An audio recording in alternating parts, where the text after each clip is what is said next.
Can I tell you more about the Stop Killing Games meeting? It went pretty well. Met lots of people.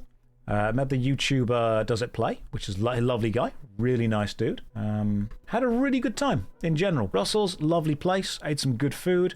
Spoke to some people. Met the lovely lady representative from the Pirate Party. She was nice. Met some other people. Had some nice food. Did I see the boy peeing statue?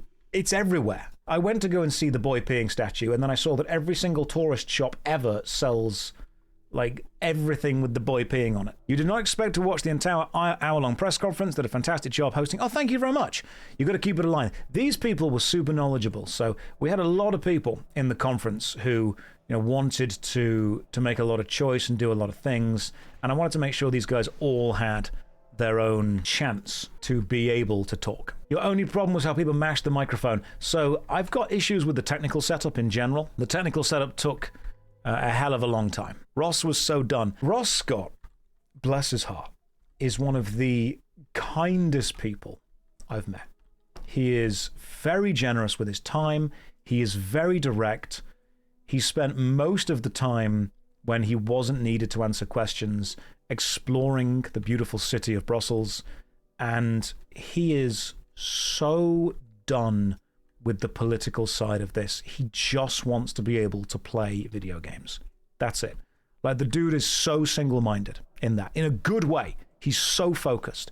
He's like, I don't care about the maneuvering. I don't care about the he said, she said. I just want to play video games, and I don't even care if I'm the figurehead of this. I literally just want to play video games. And they say that anyone capable of being elected should be in no way allowed to have that power. Ross is the perfect example of a guy who just does not want to do this. In a good way. In a really good way. Ross, he just wants to play his games. That's all he does. He wants to make funny videos, play video games, have a good time, and just hang out with people. That's Ross. Through and through. What you see is what you get, and he's very direct. It's like when people are saying, Ross, do you want to be involved in this? He was like, I guess. Do I have to be? Do I need to be? Well, will it help? The question he asked the most was, will it help? Ross would make an amazing president precisely because of the fact he would make a terrible president. Ross is Alistair from Dragon Age. It's exactly who he is. He just does not want to be there, but he will do it if nobody else does it. People said that Ross drew the short straw, and then Ross said, well, nobody else was drawing straws. And that's kind of exactly the attitude that he has to this. He's very chilled with it. So I've got a lot of time for that man. And to quote Half-Life 2, the right man in the wrong place can make all the difference in the world. I said to him the same question, actually. This is where the discussion kind of went to. I said to him, Ross, if you could get what you wanted to achieve, but nobody knew that you were involved in this, would you do it? And he went, that would actually be ideal. That's exactly how it would work. And I think that's the best answer. He would happily live in a better world even if nobody knew he was the reason that the world was better. In fact, he would prefer that nobody knew he was the reason, so he could just quietly and calmly enjoy the world that he has created. No, he's a he's very funny as well. In real life, he's extremely dry sense of humor. And yeah, very, very kind, very nice guy, very humble. A lot of time for that man. So I think Ross is the exact person that this movement needed. And he is very happy right now to kind of pass, not necessarily power, but pass the responsibility of organizing onto other people. He passed it on to Moritz. He's passed it on to there's Marrakech something, the lady from the Pirate Party. He has said, right, look, I've done as much as I can. All of it now is political maneuvering. All of it now is understanding the correct choices, the correct way of this and way of that. And he's passed it on. And I think he's happy with that. As in, he's very much done with it. Ross would happily watch the sunset on a grateful universe. That is a lovely way of putting it. What do I think my role is in this going forward? Just advocacy. I would happily just be an advocate for it. I think what a lot of people praised me for specifically within the meeting was being able to pace the meeting and being able to allow every person involved to speak. Politics is just theater. There's so much in common between politics and improv theatre. I would like to facilitate the conversations. I would like to set expectations of both the politicians and the players. If I can help set expectations like that, I'll be happy.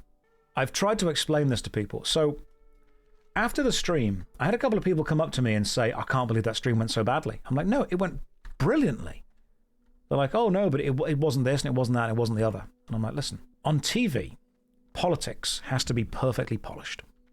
It has to be a performance because you are performing to people who watch TV. In the Twitch sense, in the gaming sense, it's all about being authentic. It's all about being genuine, being real. It's much more important that your audience see you as real than see you as perfectly polished and rehearsed. So to me, the fact that there were a couple of hiccups within the project shows that it was being created by people as best they could right then and there. There is a level of performance to politics, but there is a level of authenticity to actually connecting with people. And that, to me, matters far more. Did I drop the line? That's a great question. I think I did once, and if any of you guys watch it, I was able to get into there the line, "This is democracy manifest." I don't know if anyone noticed that, but I did say, being here in Brussels, in the heart of the EU Parliament, and speaking to so many experts and so many political, inputs from either side, this truly is democracy manifest. And I hope you guys were able to pick up that that was said, because that made me very happy to be able to say. You got to have some jokes with it. You got to mess around every now and again. You got to have fun with it. Will you save us? I won't save you. I will try and get you in the room with the people that can. People like to think that humans are logical. We are not. We are emotional. Humans are emotional creatures. Let me prove this to you. Imagine someone that you don't like says something that you agree with. Part of you will instantly want to disagree with them simply because you don't like them. Part of you will actually reconsider whether you truly do agree with that thing because someone that you don't like has said it. Heartbreaking. It's the meme. The worst person you know just made a great point. Equal and opposite. There are sometimes moments when people that we do like say things that we may not necessarily agree with, but we kind of want to give them the benefit of the doubt. We want to agree with them. We want them to expand on it. Instead of jumping on and demanding an apology or retribution, we say, "Did you mean?" And then we give them a far more charitable interpretation of that. We want them to say the right thing because we like them. So I think and I said this to people, my job in any element of the Stop Killing Games aspect, the most important thing that I could possibly do, and this may not be political, you may not like it, but I think the most important thing that I could do is try to make people like us. I had to explain to people that developers are not the enemy. Because if someone comes up to me and says, "I hate Stop Killing Games, it's a stupid idea, it's going to destroy the industry." Okay, I'm happy to sit and listen to your input. But if you don't like me, no matter how much I listen to your input, you are going to dismiss any of my responses as stuff that you don't like because you don't like me. A lot of my job is trying to get people to come to the table fairly. If I can get people to come to the table and have that discussion in good faith, fairly, I'll be happy. That's my main role. If there's people out there that would like to watch back the Stop Killing Games stuff, where would they find it? They would find it on the Stop Killing Games YouTube page, which I believe is Stop Killing Games official. He wasn't at Parliament. That was a press conference. I was at the Parliament building, but I wasn't in the big parliamentary room. I did have to go through a lot of security checks to get into the EU Parliament. Because there are two things within Brussels. There is the European Commission and there is the European Parliament. And they are different things. The Commission and the Parliament are different things. So, again, correct me if I'm wrong on this. The European Parliament are elected officials that represent the specific interests of countries or, demographics within the European Union. Correct me if I'm wrong on this, it's a complicated thing. So if a country is within the European Union, theoretically, its representative within the European Parliament will be able to argue and put forward ideas and initiatives and benefits that would be good for that country. The European Commission, however, are not elected. They are individuals that apply to be part of the European Commission, and then their application is either approved or rejected by Parliament. So the people that are elected are able to approve or disapprove the people who want to be part of the Commission. Now, the European Commission is, in want of a better phrase, sort of a pressure group for the European Parliament. And from what I can tell, its main purpose is they are checks and balances for each other. European Commission is nominated by Parliament and European Council. Okay, cool. So from what I can tell, it's about checking and balancing to make sure that the other side, and they're not necessarily enemies, it's kind of making sure that they're doing the right thing. Parliament will be kept in check by the Commission keeping pressure on them to do the right thing, and the Commission is kept honest by Parliament being able to approve or disapprove of them. In theory, theoretically. But what we also have to understand is that this does mean that the Commission want to be nice to Parliament, so they actually, get put in the Commission, and Parliament want to be somewhat nice to the Commission, so they don't put too much pressure on them to do stuff. That's in theory. This is all theoretical. What it sometimes ends up being is, and again, not a politician, although I've dabbled. I've dabbled in the political world. Yes, the Commission in theory is the side that checks that nothing is being done illegally, and the Parliament in theory is the one that makes sure the Commission is able to do this. Now, consider this. If you are in Parliament and you are on one side of the political spectrum, and you know that the Commission is a pressure group against you, you will want to put people into the Commission who will pressure your opponents.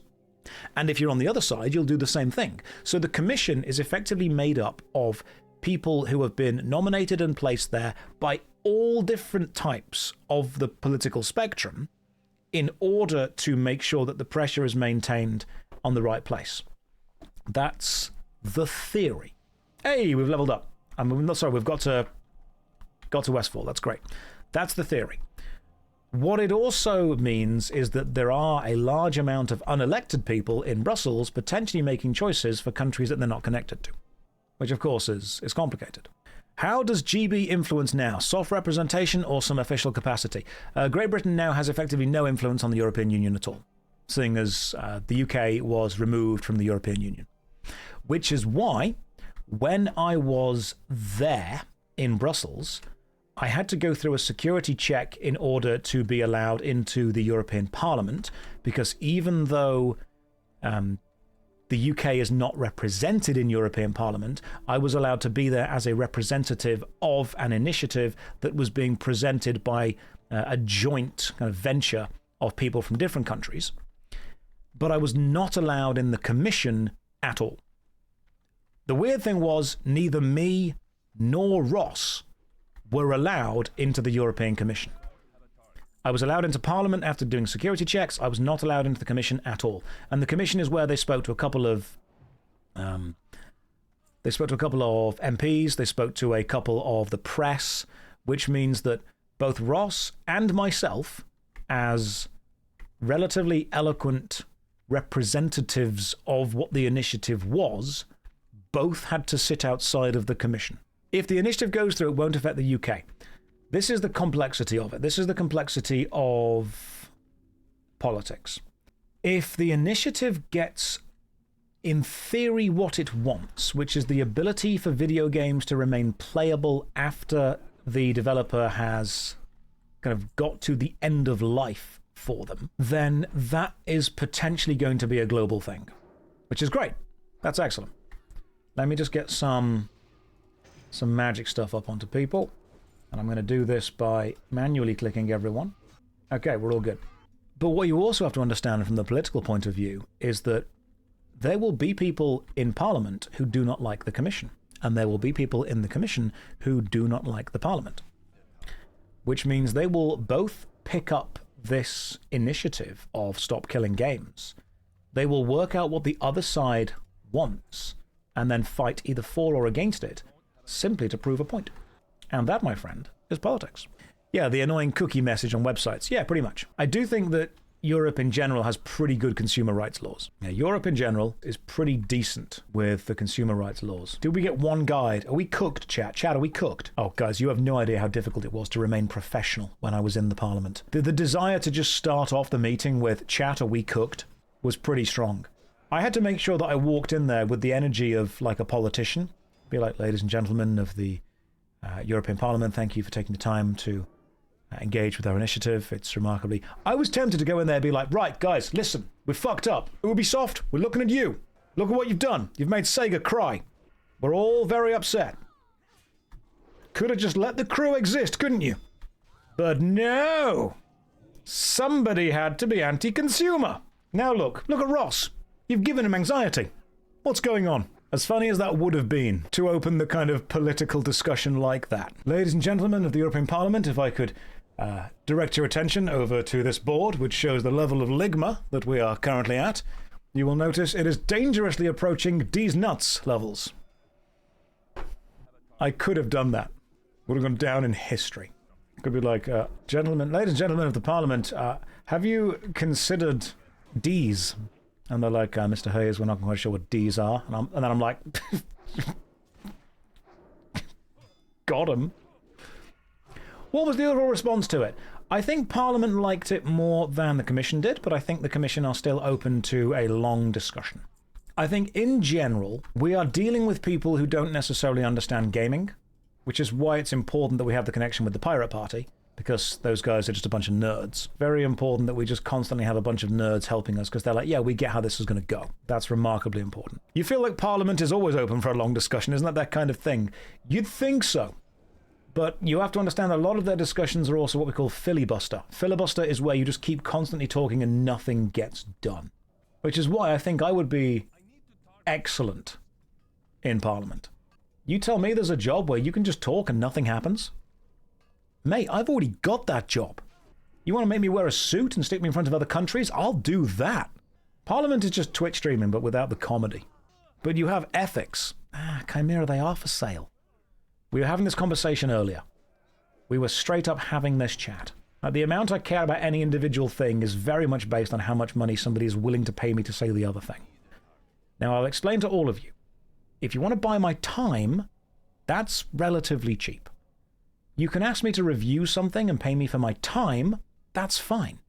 But you don't buy my opinion. That's a lot more expensive.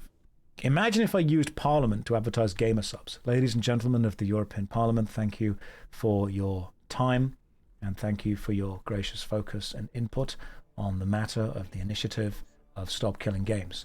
If I could direct your attention kindly to the bottle in front of me and ask all of you to use code JOSH when purchasing gamer subs, you will then be able to access a 10% discount on the originally listed prices. And I personally believe that that is one hell of a discount. Excuse my language.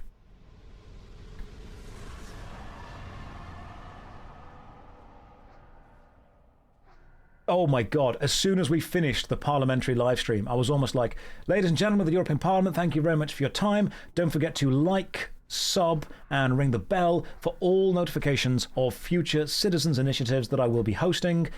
Take care of yourself, chat. Good night, and God bless. And then just stand there.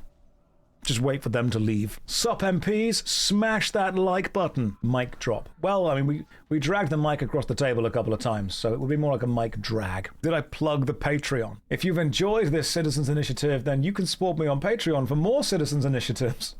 We got any Prime subs? Oh, I see over there. Thank you, Czechoslovakia, for 10 subs. Remarkably kind of you. Czechoslovakia, wait, look. My understanding of global politics pretty much started and stopped in about 1993, where I decided to give up because all of you decided to stop making countries up. Did he really say Czechoslovakia? Listen, I'm going to be real with you guys. My understanding of global politics was pretty much entirely defined by Command and Conquer.